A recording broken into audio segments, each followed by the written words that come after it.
Hey, this is Mark with UTV Bros, and I wanted to get together with you today and share how I pack my razor. I've seen quite a few requests on the forum on how people should pack their razor, and that really depends on what type of trip you're going on.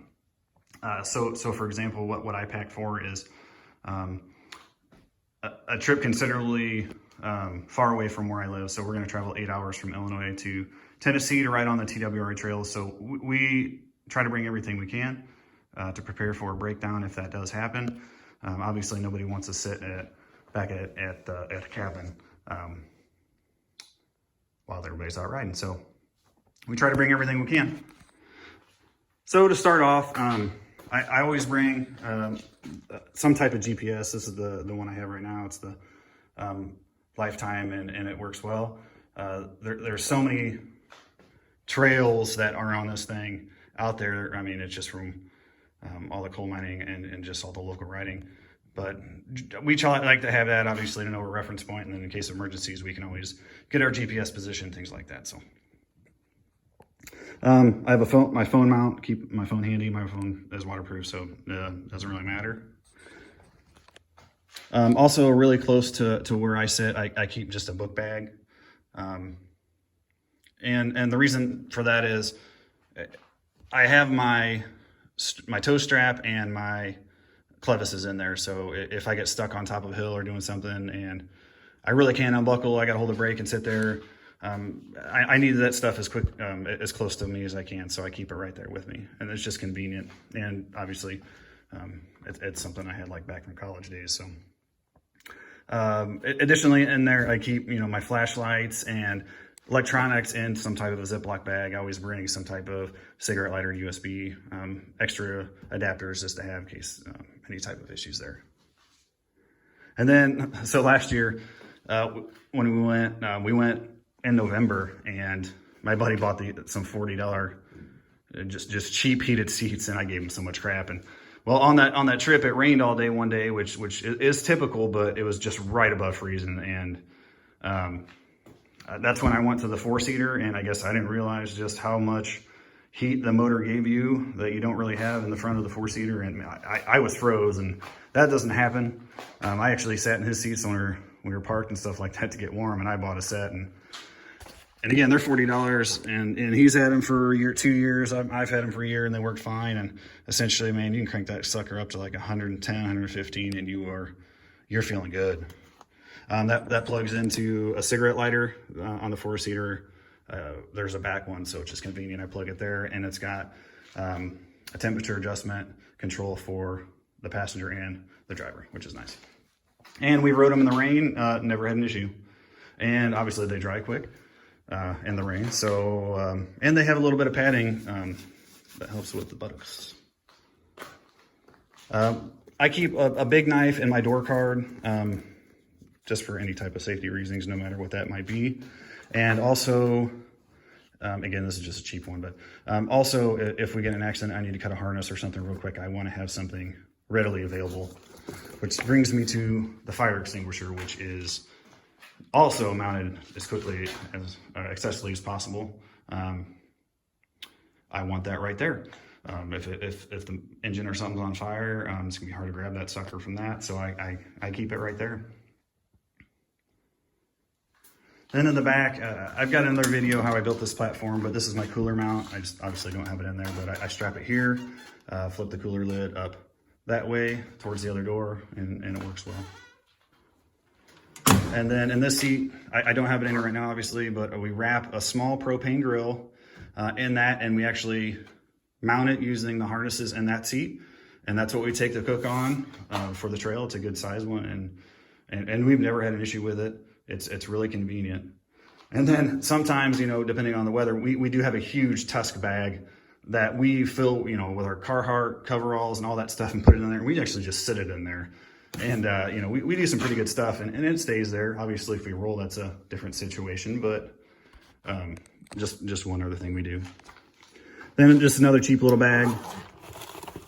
I keep some type of baby wipe in there for cleaning hands and face, like that. It's always nice to get those cleaned up, when you're trying to eat or just get the dust out of your face, things like that. I also keep my GoPro equipment in there that I just got.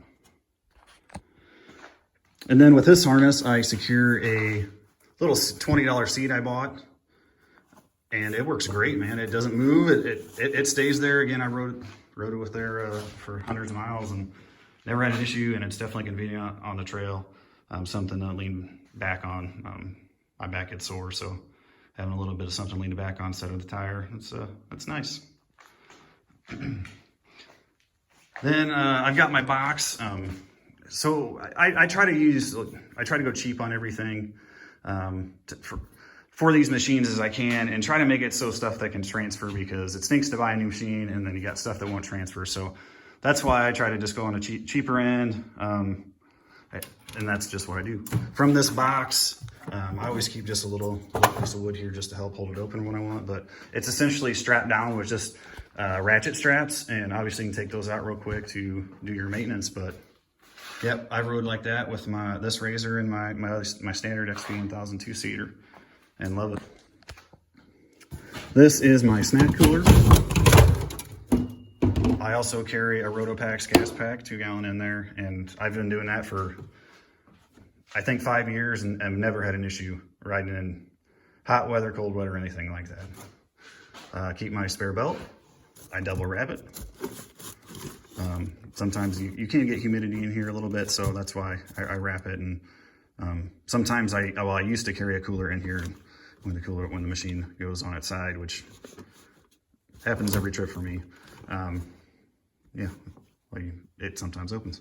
My tool bag, it's empty right now, but this thing's usually full with your standard sockets, a few deep, some shallow, wrenches, star bits, Allens, pliers, screwdrivers, picks, all that kind of stuff that you'd have.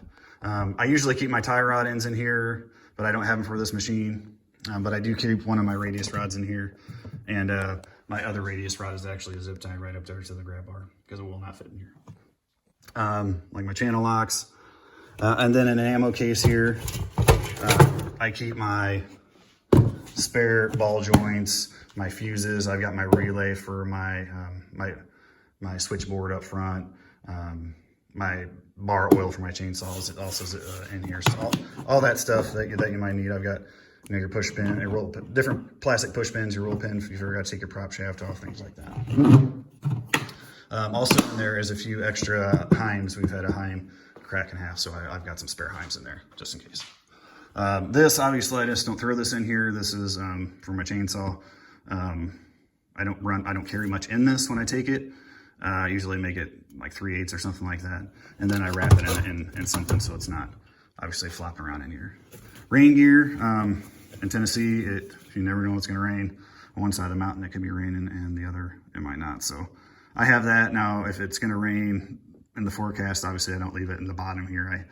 I'll throw it up and actually push it in between the seats in the front and store it there. So if I need it in immediate, it's right there at arm's length and I can pull it out. This little thing's got extra straps in it, some zip ties, things like that. And I didn't buy an expensive chainsaw mount, obviously. I have carried the chainsaw with no bar in this box, somehow with another cooler in there, and it's a game of Tetris, but I got it in there.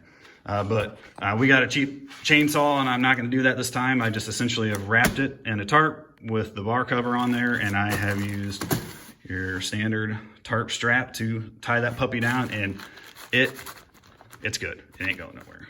And it's not cutting anything, obviously, because I have the bar cover on.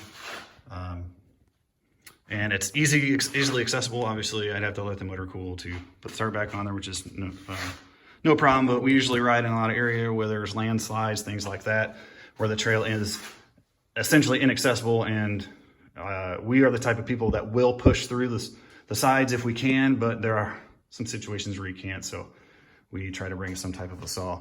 And we've got stuck in some places where you needed a saw.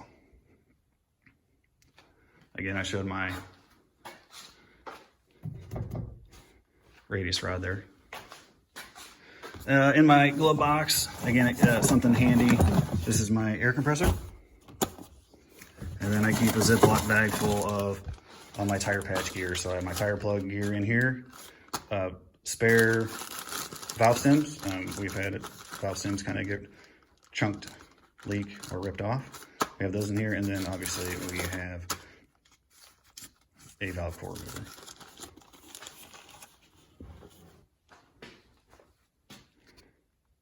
And really, that's about it. Again, we try to pack as much as we can.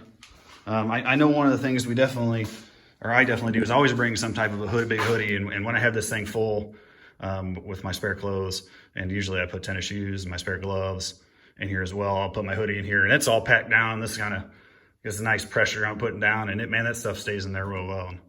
And I just really liked it. And again, I try to pack using cheap methods, and I just wanted to share that information with you. Thanks for watching.